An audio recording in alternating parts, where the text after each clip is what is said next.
There we go. Did Lee make it? Yeah. Okay. Yeah. We woke up to the furnace blower was off, my phone went nuts, and then the garage door opener broke, just as I got the super. Wow. So at least we got one car out, so, So don't That's enough. stand too close to Mary today. yeah, the Lord just rebuked. So you know what, maybe that's, because it's always when things go right, like you have a string of luck where it's like, oh, you should buy a lottery ticket. I think you should buy a lottery ticket now because, I don't know lottery ticket. but see, it's like, it can only go up from here, right? No. No, I'm part Irish, I know, it can only get bigger reason like that. Well, then tempt God to ruin you with money. You know, Lord, you know, It's going well. see, that's the problem. We always pray, lead me not into temptation. But you guys don't And take that me precludes though. us from playing lottery. One of your finals. Because that's the conversation I always have with God is like, I will do such good things with this money. Okay. Like whenever the sign on the 127 hits like above 600, 700 million, that, because every day I take the 127 home, and I start telling God, I itemize it, like as I'm going through that little pass, I'm like, and I will take, you know, X amount percent, I will give it to them and my family, you know, and I go through like all the family members, I will give, you know, I will buy them a house, I will give them, I will fix that up for them, the kid, you know, and I outline all the good ways that I'm going to use that money. Were you the hero child in your family? The hero?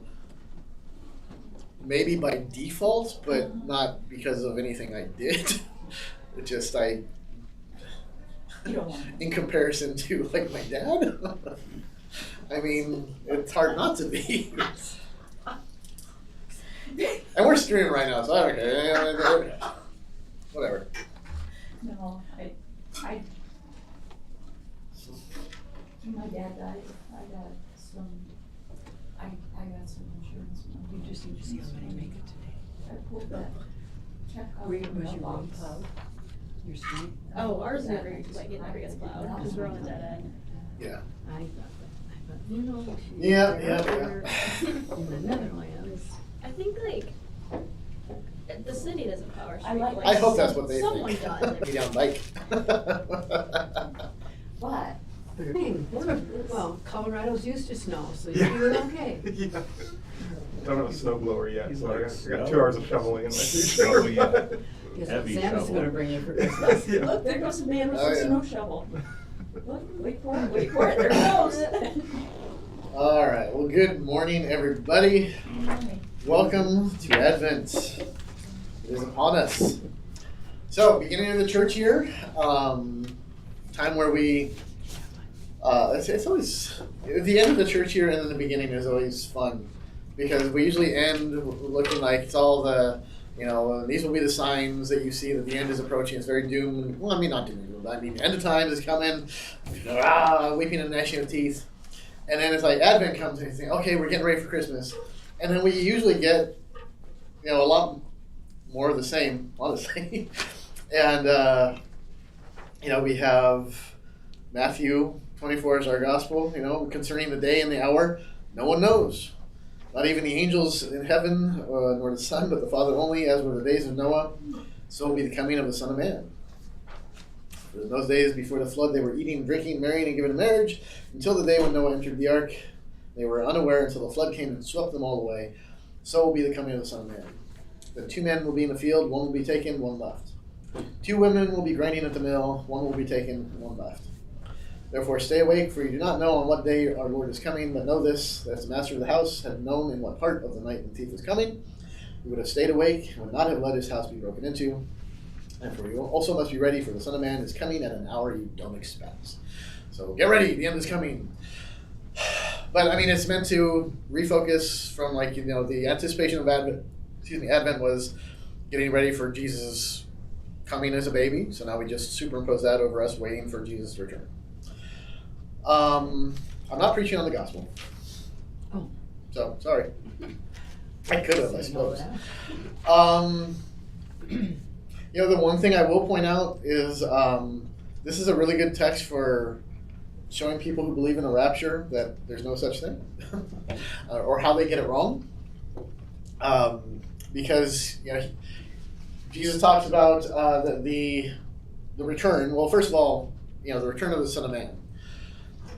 The idea of a rapture is that Jesus kind of sort of returns to bring people, to rapture people Halfway. out. Yeah, he parts the clouds and looks and he's like, "Psst, come up here."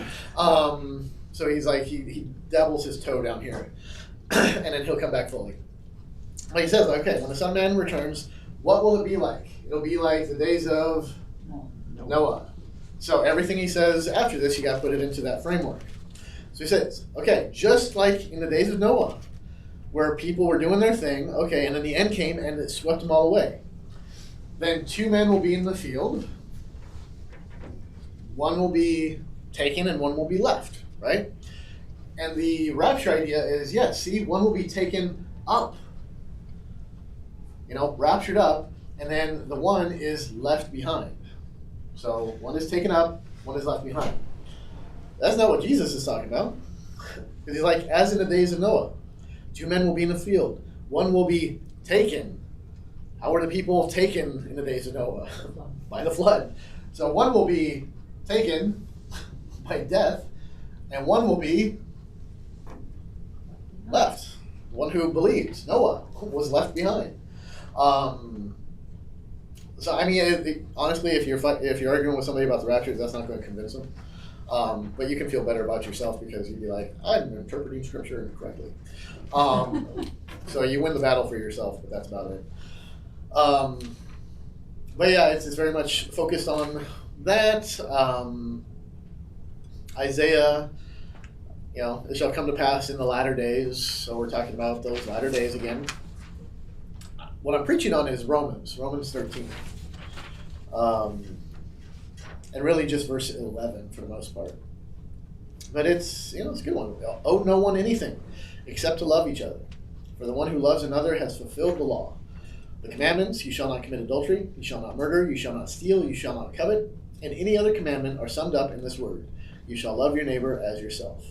Love does no wrong to a neighbor. Therefore, love is the fulfilling of the law.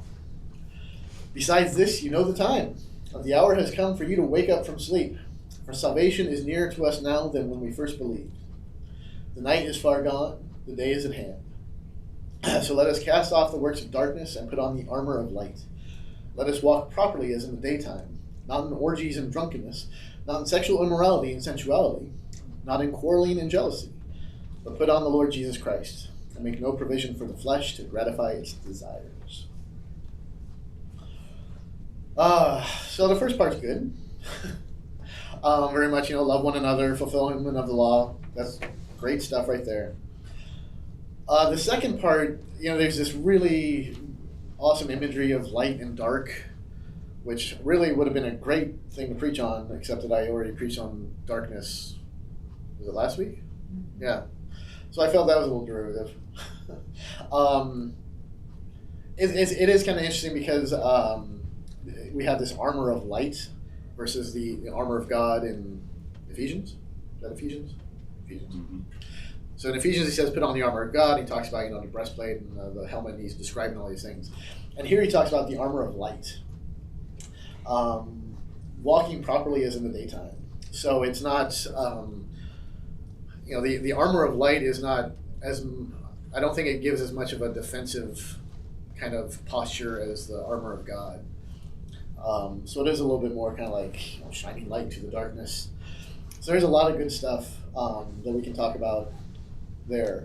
What I'm keen in on is that for salvation is nearer to us now than when we first believed.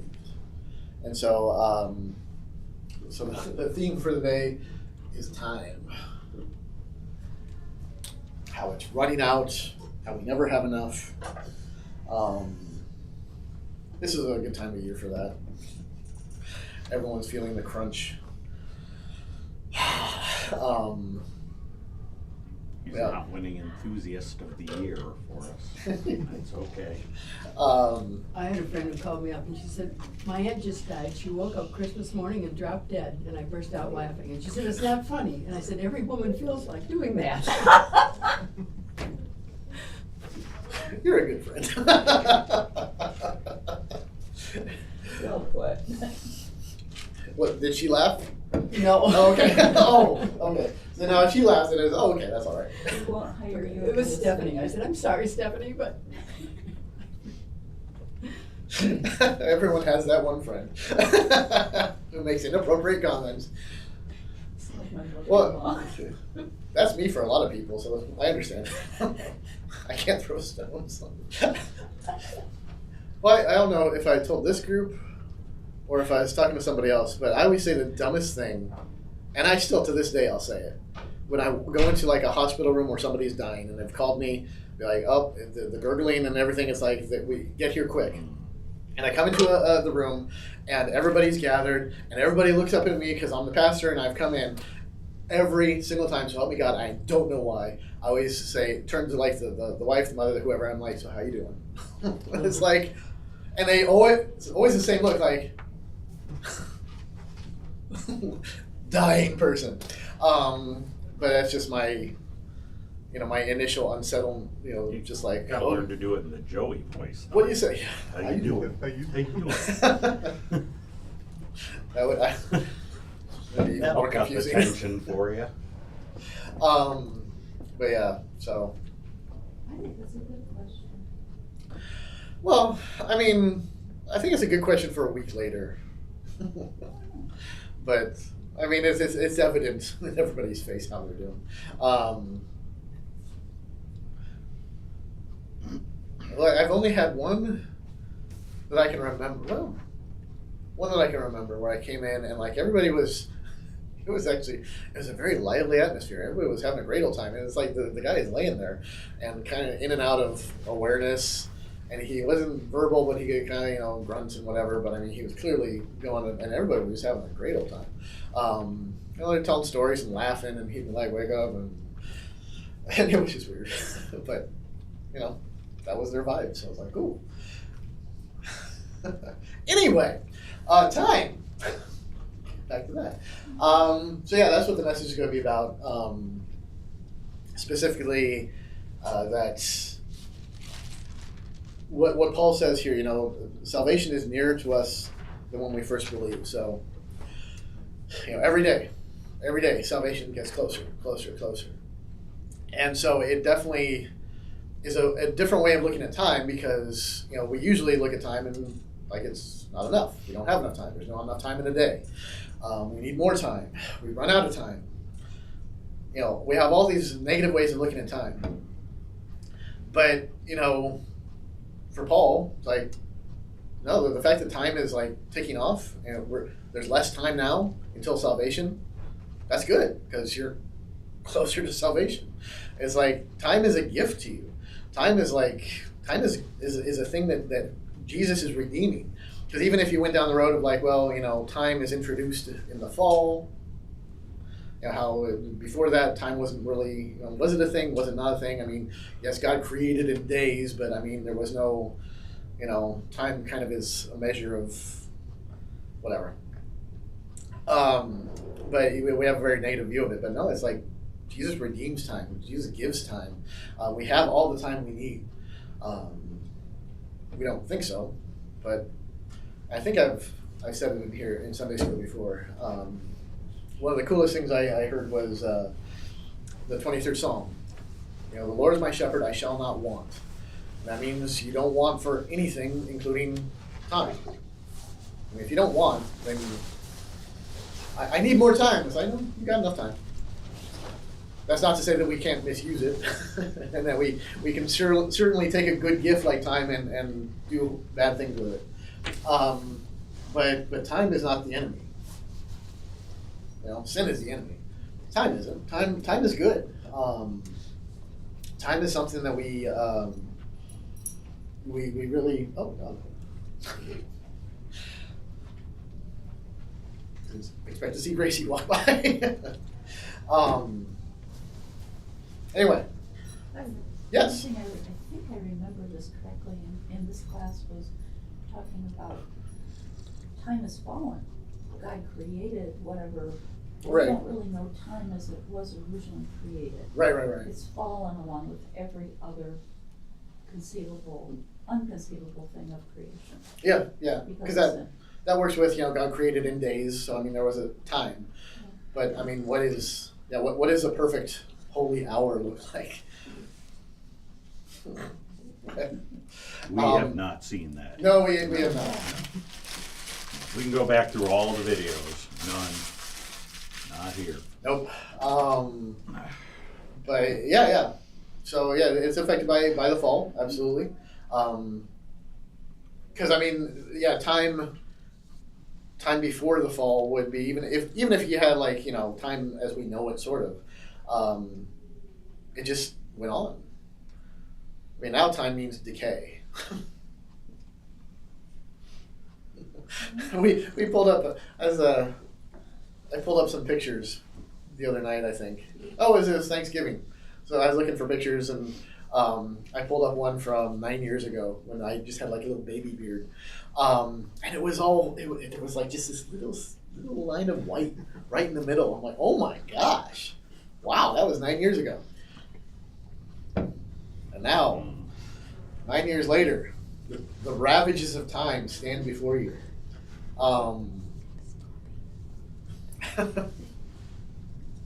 Walking upstairs, oh God, the knee. So yeah, time is very much broken for us. But that's another thing that Jesus redeems, and He is redeeming. I mean, He's redeeming creation. He's redeeming us.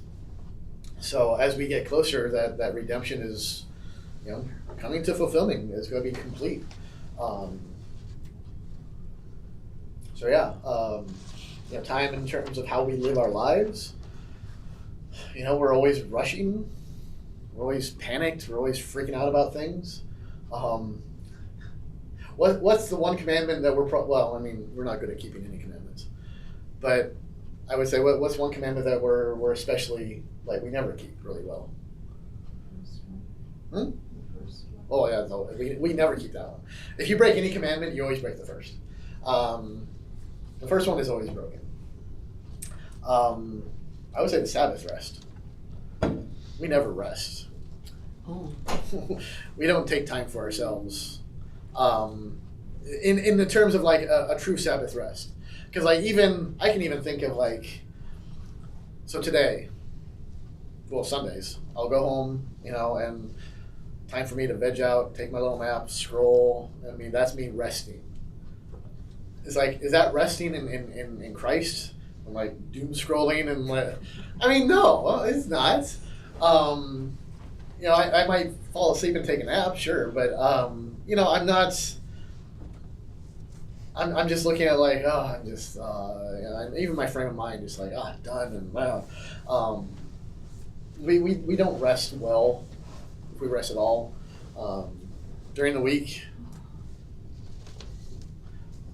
Well, does anybody feel guilty about resting when you got stuff to do?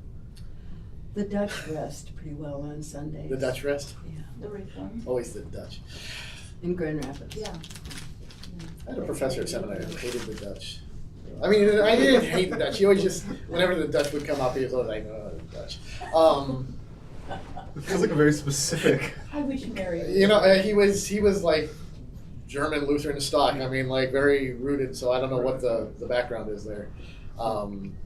Beer only, no gin. Yeah. It was so, and I don't think it was ever even he never told us why. It was never defined. It was just the Dutch. And he was the nicest guy ever. Sweet, gentle. You could hear him preach, and I mean, he preached well, but it was just he was so nice. So even if he's preaching hard law, it sounded nice. It was aw. But then he would grimace when the Dutch would come up and whoa. So anyway, so they keep good rest then. Well, yeah, see, my Okay. mother was Dutch and my father was German Lutheran, and she converted very happily. But my daughter-in-law grew up in Grand Rapids, and she said her father was barbecuing one day outside on Sunday afternoon, Yeah. and the neighbors were Dutch, and said, you can't do that on Sunday. You can't work outside. Whatever. So she never got over that.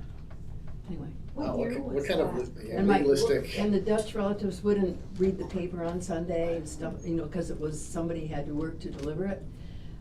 But they would Is that the The Dutch point Reform is, thing? you print the paper on Saturday. Right. Sunday, the Monday paper is the one they shouldn't read because they print that Sunday night, whoever they are. You know, it's just sort of like, come on, you guys. Huh. What year was this when your daughter-in-law was, Pardon? what era, what year? Oh, what era? That's a good point. Long time ago when I was a kid. My mom grew up in Grand Rapids. Okay. So this, we're talking about the 50s. Now Lisa's problem was Oh. 60s or 70s. Oh, she was born in 71, so, yeah, in the 70s, early 80s. What, is that a particularly legalistic branch? I never knew that. Really? Okay. It was different, Reformed Church. Talk to Mary about it next time she's Yeah. here. Okay. I mean, Grand Rapids recently just got rid of recently, within a few decades, got rid of the blue laws for Oh, like oh, Sundays really? and not Yeah. selling. And Wow. Yeah. a lot of stuff is Figure the not closer you open. get to Wisconsin, the looser it would get. Lutherans are Lutherans. It's just that Wisconsin just emanates out a little bit. No, Jim's right, it's the Grand Rapids, Holland. Right. Yeah. That's really, in fact, Myers would test a product at the Grand Haven store to see if it would sell. And if the Dutch would buy it, then they knew everyone would buy it. What a weird thing. I'm building so many new stereotypes. Yeah, I had yeah, no I know. idea these were things. I wish Mary. See, now whenever everybody's, oh yeah, I'm Dutch, now I'm gonna be like, ugh. Maybe that's what it was. Talk to Pastor Kroll, because he grew up north of Muskegon. Okay. He knows a lot of that culture. Interesting. Wow. And his family's German and Irish, so he's got a real good perspective. Jeez. Man. See, I'm sure there were pockets of that, in California, but I mean, it was all just very loose evangelical out there. Like the whole concept of all Oh, this. heavy reformed on the west side of the state. Heavy reformed. That's why Yeah. you got Calvin College, Hope College. Yeah. Oh, all of those they're out not there. They're not real part of Mom it. was raised Christian Reformed, Yeah. and they wouldn't really talk to Reformed unless they had to. I mean, they're there, but I would assume we treated them like we treat Northern California. I mean, Northern California is there, but it's not really part of California. Right. Well, that's how Michigan, nothing outside of Detroit ever existed for the longest time, and now Oh. Detroit's venturing out and finding out, ooh, a lot of people don't like them. What? Flint is Flint, Grand Rapids is Grand Rapids. The Well, North everything is the from- North. They're all different. Well, for me, everything from Novi west or eastward is just Detroit. Everything. It used to be like Ann Arbor was like Detroit suburb, but now I pushed it out a little bit to Novi. So everything Novi west is Detroit, west south, and then Flint is kind of its own thing. Flint is kind of like North Detroit for me. I don't Oh, know. don't tell them that. Do not tell them that. Oh, it's not like it. And Yeah. then there's But I'm with I Pastor. just talk to you guys. I don't talk to. I don't No, get out. Flint wants nothing to do. That's how they screwed up. their Well, yeah, lives. Frankenmuth is that's St. Louis. Livonia, Metro Yeah, Detroit. well, I know where Livonia is. Yeah. You know, if you can't make a pilgrimage to St. Louis once in your life, you can go to Frankenmuth, and that's you get an I thought Frankenmuth was indulgence for holier. that. So, what's that? I said I thought Frankenmuth was holier than St. Louis. Well, according to them, sure. You probably think that. But- Well, yeah. Well, Frankenmuth is a lot more pious. We'll put it that way. Like, if you got to go to St. Louis to see the life-size statue of Walther that meets you as you're coming to the International Center. That he's Scares off looking crows. every bit is like, whoa. It's terrifying. It's like nothing says you're a welcoming church body like being greeted by a statue of CFW Walther in his prime. It's just He had a prime. he's a terrible. Yeah, before the picture of him, like shortly before death. Yeah. But even still, if you saw Poltergeist 2, anybody? The preacher guy, yeah, that was him. I think that was literally him. I think he lived that long. This is an awesome video for anybody stuck at home today watching what goes on in our Sunday school. Maybe I'll come join and see what happens. Oh. Anybody No. who's watched this before, they knew what they were getting. I think he was alienated all the Dutch. Yes, nobody's visiting so- from West Michigan. Dutch. Bad. Oh, Pastor, don't do that. It's on the web now. Oh, my gosh. Oh, what's that? Oh, Uh, Oh, Mary. I am half Dutch. We're gonna have to put pastor in purgatory. Yeah, you notice I did They got one- clear out We're all everybody. working on being more open and accepting. I'm just getting it all out before confession and absolution. I just preparing. So about time. Not even sure. Oh, Where's my train? The train's not even in here I've got anymore. one, I've got one. Yes. To come back to time. Right after my mom died, I went to a grief share support group for a while. And there was a young woman there who'd come with her mother, and her brother had passed away. He was probably in his 20s, and the sister, everybody has different points on their journey with grief at different times in different ways. The mom was processing things in her way. The sister said something that really struck me, and she said they had their time. Mm. And over the past several years, the stuff I've gone through with my parents, my dogs and such, I go back and revisit things and I'm like, wow, that doesn't interest me anymore, or I'm not affected the same way. And I'm thinking, I had my time. Yeah. They had their time, I've had my time, and now this time right now that we're given is this time. Yeah. And we're all in it together at this point. Sure. To every season, to everything there's a Yeah. time.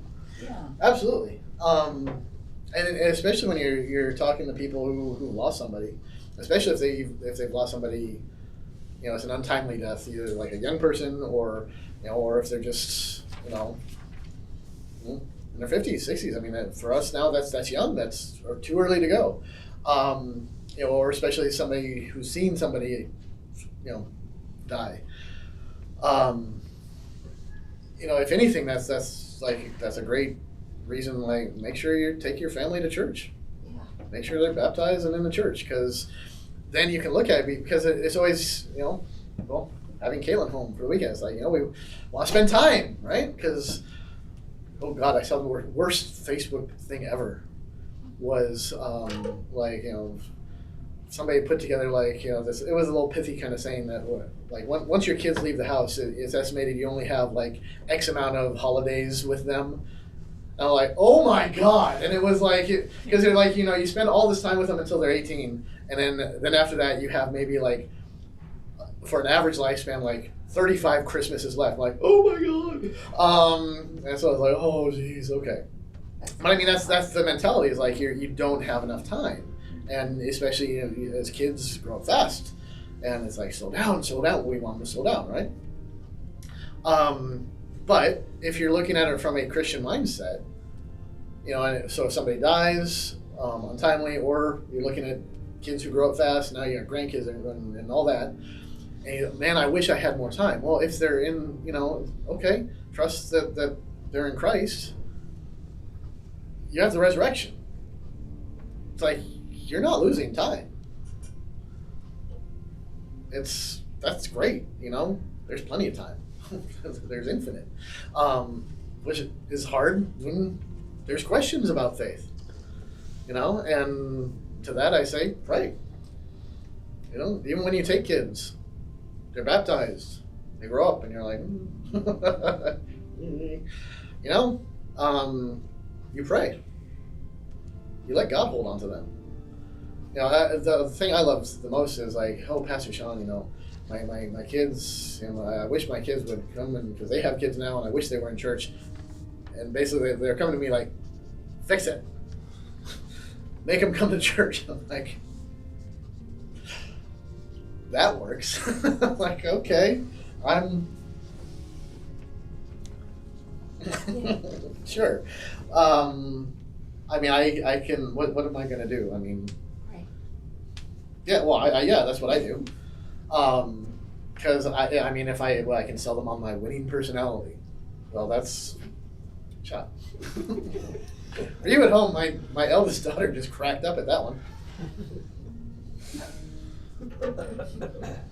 Going back to school today, are you? But yeah, it's and if somebody comes to church because of me, that's a lot of red flags, honestly. In a couple different ways. I don't know, your office is pretty interesting. interesting, all the stuff on the shelves.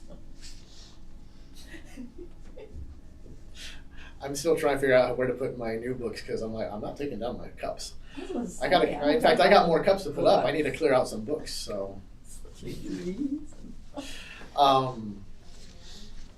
Anyway, but that's you trust God to hold on to them. That's why at the very base level, baptize your kids. Absolutely, 100%. It's not something like you baptize them and just let God sort it out. But you do everything you can to raise them in faith, and then God does crazy stuff. Prodigal son. There's all sorts of and that's the thing. It's like, well, but time is running out. I want to make sure they're back in the church in enough time. It's like, again, time is not running out. Time is time. God has set every one of our lifespans. We have exactly as much time as we need in this life. Our children have exactly as much time as they need in their lives for God to accomplish His purposes. I'm not saying like that's some kind of fatalist sort of like one. Just resign yourself to be like, oh, don't worry about it. God will do His thing. But just to give you a hopefulness to say like, you know what, God promises to hold on to us, that He leads us, guides us, and so even when we've gone astray, He doesn't abandon. He doesn't forsake. There's always there's enough time. There's always enough time. It just doesn't feel like it. And that's the kicker. That's what makes life hard. Can I ask kind of a contextual question? No. So Jesus says here, this is an easy one, it's not Oh, something thank to God. Jesus says, so concerning the day and hour, no one knows, not even the angels nor the Son, but the Father only. Paul says, besides this, you know the time, that the hour has come for you to wake from sleep, for salvation is near to us now than first believed. When the writers of the scriptures talk about the end of times, it feels very much like they're talking about like their lifetime. Yeah. Do you think they thought that way? Oh, That they absolutely. do you think then I guess that we should be thinking that way as well? Oh yeah.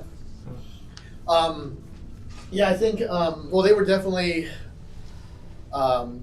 thinking that. I think partially just because that's what it sounded like.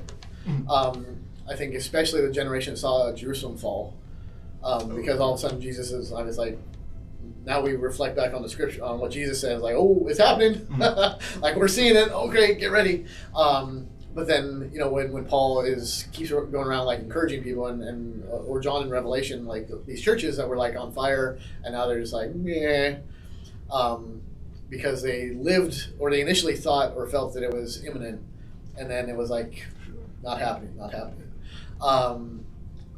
But it's true. It's always imminent, and I think it's just on a church level, we don't know exactly when. On an individual level, I mean, for individually, yeah, the time is the end is coming within our lifetime because we're going to die. Yeah, sure.